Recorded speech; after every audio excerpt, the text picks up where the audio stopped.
Welcome to Eudaemonia, the podcast that is all about flourishing. Plug in, relax, and get ready for the goodness as we explore the traits and practices that can help you thrive in life. With your host, Kim Forrester. Research shows that we are literally happier people when we pursue meaningful activities that involve helping and connecting with others.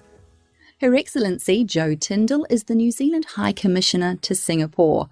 Jo has a long and varied career in public service, including nearly 9 years as New Zealand's Climate Change Ambassador, where she led the New Zealand International Negotiations team for the Paris Agreement, and then co-chaired negotiations on the so-called Rule Book, which underpins the agreement. It's my absolute honour to be connecting with Jo today to discuss how our lives are enhanced when we are of service and when we choose to use our skills, talents and knowledge to lift and inspire others. Jo Tyndall, it's just such an honour to be here with you today at the New Zealand High Commission here in Singapore. How are you? I'm very well, and it's lovely to have you here too today, Kim, overlooking beautiful Singapore Harbour. Indeed. I think being of service is an incredible part of a fulfilling life, and yet it's not something that people necessarily stop and think about, and it's certainly not necessarily something people stop and integrate into their lives. So I'm really grateful to you to have the opportunity to discuss that today. Let's get straight into it. You currently work in the diplomatic service for New Zealand, and for many years you've been doing diplomatic roles, government roles. If you were driven purely by financial reward, the reality is that the private sector would offer you more opportunities to fulfill that kind of purpose. What is it that draws you to public service? Well, first of all, I just want to say I haven't thought of myself as somebody who has a life of service, if you see what I mean. But then thinking a little bit further, I suppose, yes, anything to do with the public service, that's kind of implicit. But what has drawn me to the work I've done and the roles I have done has really been a strong belief in my country and the values it espouses. And I've done quite very different things in the sort of film, television, broadcasting area from a policy perspective, through trade negotiations, through climate change. And it took me a while to think about what were the threads that pulled all of those disparate things together. And I think it is about wanting to have the opportunity to help shape policy, to make a difference in New Zealand and for New Zealand, to be focused on how we perceive ourselves as a country, as the people, as a community, and how others perceive us. And also in some of the, in the diplomatic work, certainly, thinking of ways and operating in ways that ensure that as a small country, we can nevertheless have some influence over global affairs. I did see just the other day that New Zealand's soft power, as they call it, is actually quite disproportionate to our population. We actually do have quite a bit of soft power around Yeah, that was the a really world. interesting index that came out. Yeah. It was good to see. And obviously, it's the work of the likes of yourself. I know you're humble, but it's the likes of the work of yourself and other public service representatives around the world that have allowed that to occur.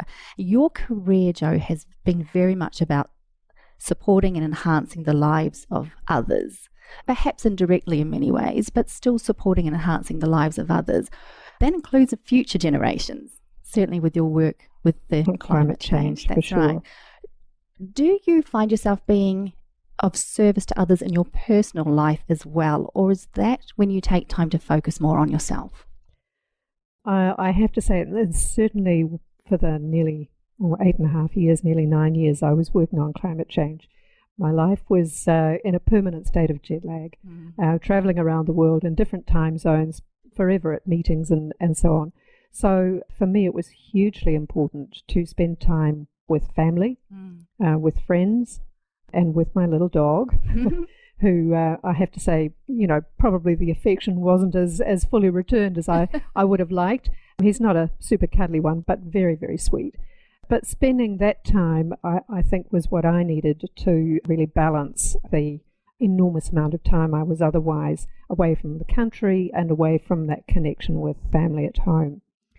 What I would say, though, is I'm rapidly approaching thinking about retirement, not for a few years yet, but definitely thinking about it, is that a year or so ago I visited my aunt who lives in Sydney and has been there for many, many years.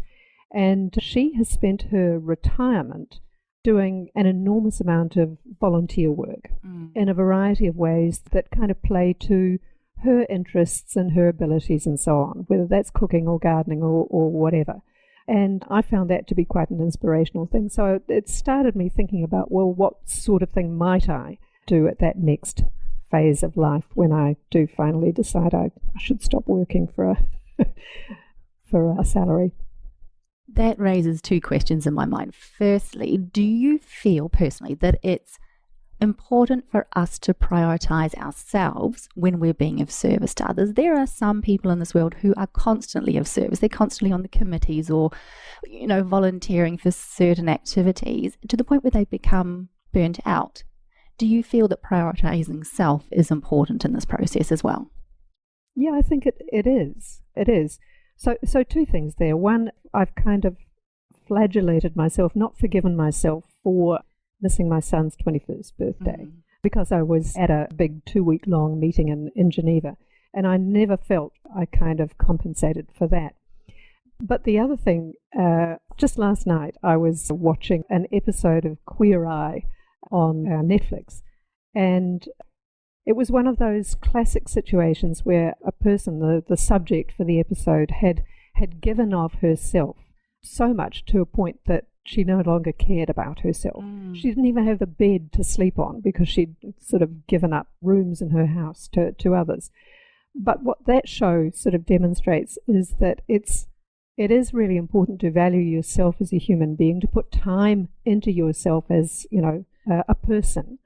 And that can help, I think, to add more to what you are giving back in whatever way you are giving back to the community or the world around you. The second question, you mentioned there that looking forward to retirement at some point in the future, you're already looking for ways to continue making a difference. You're already inspired by the idea of continuing to be of service. And it reminds me of my husband, who was in the New Zealand Army for 9 years. And during that time, he had some incredible opportunities to be of service and support other communities. He was a peacekeeper in Cambodia.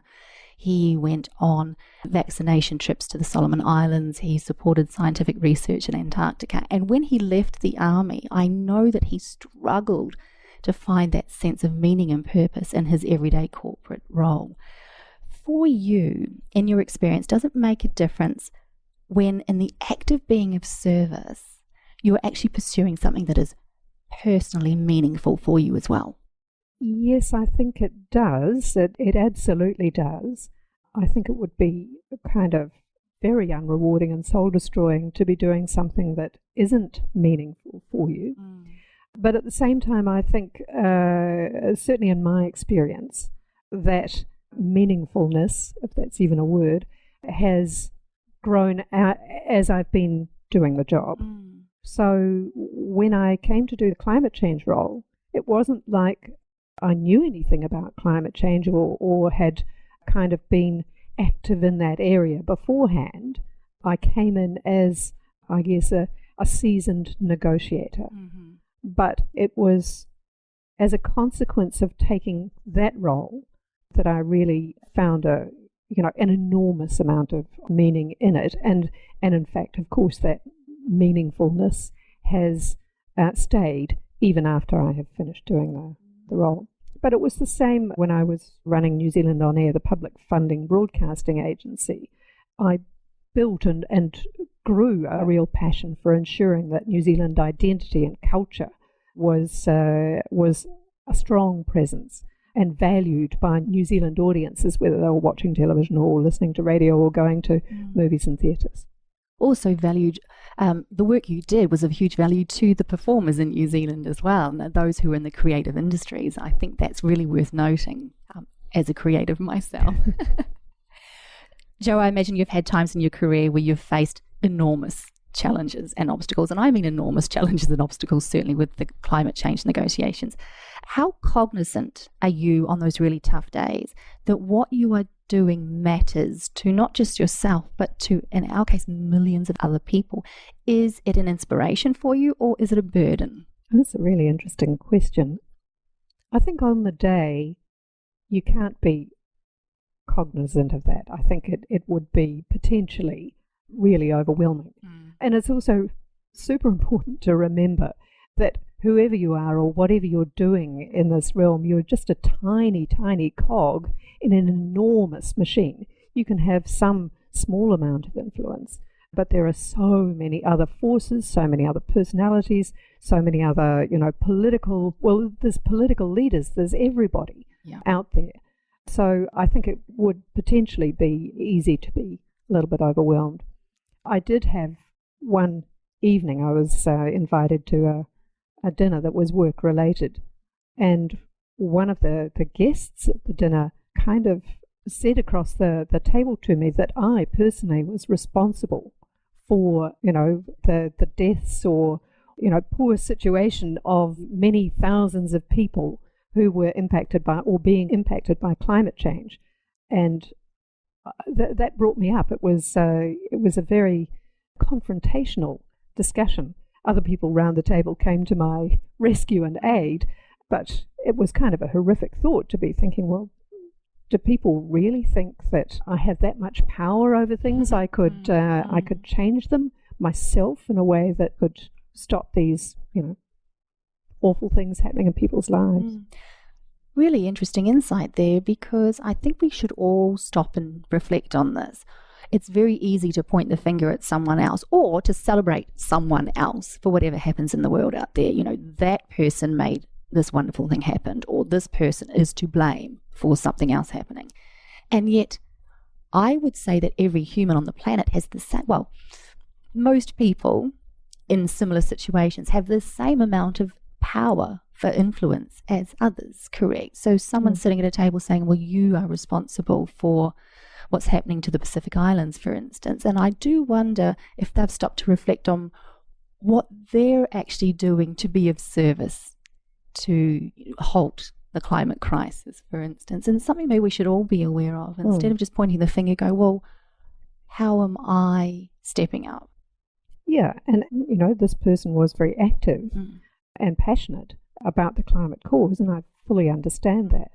But I also think it's really important to understand how huge and complex and difficult it is to turn what is an enormous juggernaut around, and to do that at a political, at a policy, at a government, business, community and individual level, because it's kind of got to happen at all of those levels, and everything has to sort of better align. And certainly for a number of years leading up to the Paris Agreement, things weren't aligned. They needed to come together, and they're still in the process of being aligned at all those different levels. Humanity is a team sport. It's as simple as that, isn't it? And it's something I think we need to remember. Let's talk about dealing with others. When we're pursuing something that we believe is for the greater good, or when we're pursuing something just to be of service to others, I'm sure there are times when we'll have to work with others whose motives are not quite so pure or not so aligned with our own values. In your experience, what's the best way to deal with or negotiate around these types of people? In those international negotiations, I think it's really, really important to separate the personal from the professional. That's obviously the case in many, many situations. But you must always remember that other people are doing their job to promote, protect, defend a national position, which they may or may not subscribe to heavily themselves. But if you can do that, that's one way of, helping to manage it. A second thing I think is really important is to get to know people. In international climate negotiations, quite often we saw more of our fellow negotiators than we did of our colleagues and friends and family back home. But equally, we found, I think part of the crucial components for success in Paris was that there were opportunities to get to know each other and understand who we were, not just from the point of view of whatever national position we were taking, but who we were as human beings. So during the years in the lead up to Paris in 2015, we convened and I sort of pulled together an annual dialogue, so-called dialogue, of some 20 to 25 of the lead negotiators on climate change from around the world. We took them to remote-ish rural places, just outside of Auckland, for example, kind of where they couldn't escape, but they were also there in the New Zealand landscape. They were surrounded by, beautiful New Zealand. And we spent a couple of days talking, but also doing sometimes quite creative and kind of things that took them out of their comfort zone a little bit, but also meant they got to know each other as people, could relate to each other as people. And when we had the conversations about the details of what became the Paris Agreement in an environment where they were relaxed and not sitting behind, their country's flag, we made enormous amounts of progress. We found ways through some of the really sticky problems that were plaguing the negotiations in the big rooms. So that, I think, is a really important thing, to find ways of getting to know people that go a little bit beyond, sitting in a formal room across the table. It could also translate into the school PTA or... just about anywhere, yeah. You grew up in Christchurch. You spent many years there. And for me, the way that the residents of Christchurch came together after the 2011 earthquake is a great example of the importance of kaitiakitanga, that desire, the calling to take care of one another. How important is it for us to nurture that kind of communal stewardship? You've just talked about there about getting to know people. Do you feel that it is important for us, if we're going to be of service and help one another as a humanity, that we actually nourish a sense of guardianship for each other as well? Yes, yes, because I think Christchurch did personally affect me, not for myself but for my parents, both of whom were still living there separately, and who were quite vulnerable and, were definitely affected by the earthquakes there in ways that kind of did leave lasting trauma. It's been hugely important, I think, to see how resilient that community has been and how close-knit it has become to try and deal with the impact of the earthquakes there. As far as climate change is concerned, it's going to require an enormous shift in how people think about how they work, how they live, how they relate to each other, and to move much more towards a way of life that prioritizes people on the planet, rather than simply, economic growth as a way of measuring prosperity. So I do think that mind shift is more about thinking about each other as a community and kind of working together as a community and aligning where it is we think we want to go over the long term. And thinking more about the planet as something over which we have guardianship rather than simply we're exploiting all its resources in any way we can. One of the other things I've become involved with here in Singapore is a bit of a movement called Leadership with Kindness. And I do think that the events we've had in New Zealand have really demonstrated the importance and value of that as a concept, of leadership that is defined by respect for others, by compassion, by caring, by sort of helping others to thrive and do well in a bunch of different ways. Coming back to being of service to others rather than trying to figure out what we as individuals can get out of a situation. Leadership has been perceived, I think, across the world for a few centuries as rising to the top and being the one in power, whereas perhaps leadership could be more about... Well, if you think about it, I think for everyone who is in a leadership role, there's another leader and another leader and another leader. So we are all leaders in different ways, whatever we are doing and wherever we are. And I think that's an important thing to recognise, and for us all to be thinking about, well, how do we kind of model ourselves each day? How do we behave? Some of my listeners, I certainly hope, are thinking at this point, there's something I'd love to become involved with. There is something greater than myself that I would love to inject my energy into. I'd love to be of service to others. How would you advise that these listeners go about finding something meaningful that suits their lifestyle and their skills? Well, I'm probably the last person to give any advice on that, because the way I've sort of approached certainly my career has been pretty much one of serendipity, rather than sort of very carefully mapped out and planned in advance. What I would always say is it's really important to seize opportunities that are there. If there is something, and if you can't seize an opportunity or find an open door to go through, then try to create one.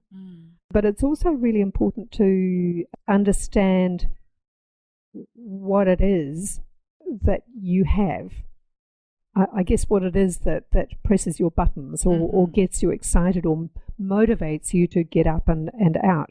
So when you're talking about things that suit your lifestyle or skills, it's having that self-awareness and understanding what those things might be, because I think then you can start sort of understanding better which areas you might want to knock on doors to see if you can get those doors to open for you.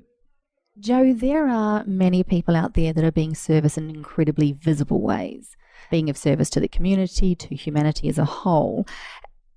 How important is it that we as individuals do our part to support these leaders, these governmental or activist leaders, and how do we best do that?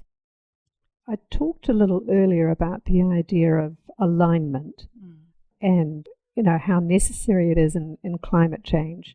If we are to tackle what is this sort of big and increasingly urgent global challenge, if we are to do that, then we've all got to be sort of pulling in the same direction, as it were.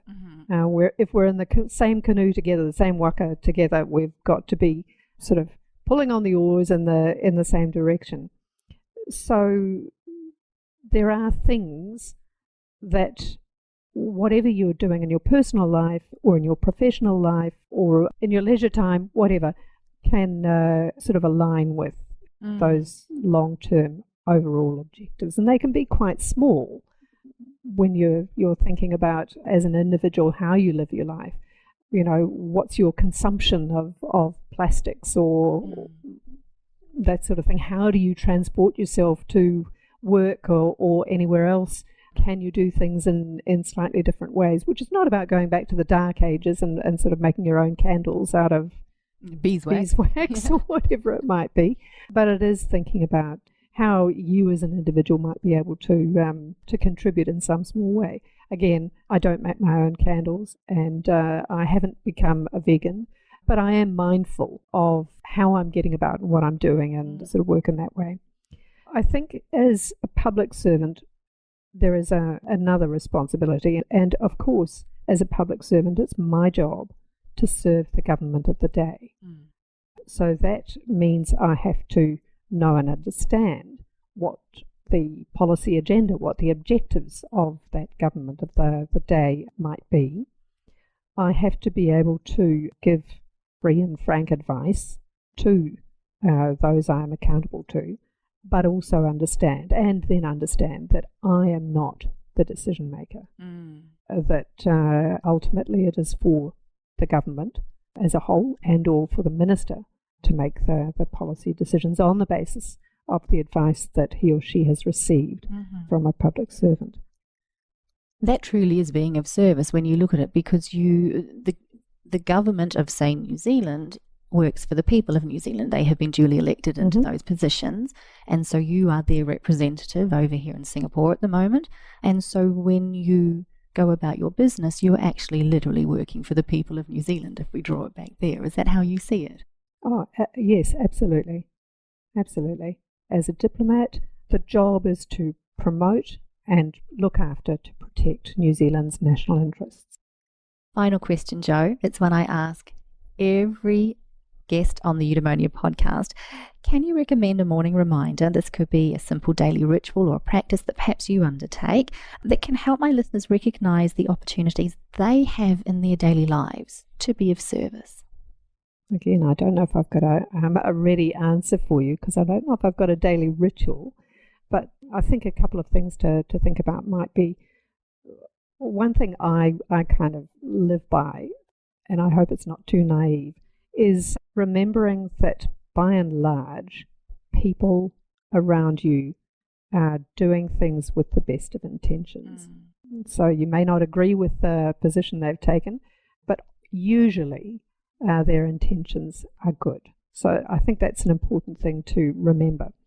And the other thing I would say is that it's really important to give others the opportunities to shine, to do things they didn't think they were capable of, because once they've done them and found they are capable of doing them, then it really gives them the confidence they can succeed, and they will go on to do great things.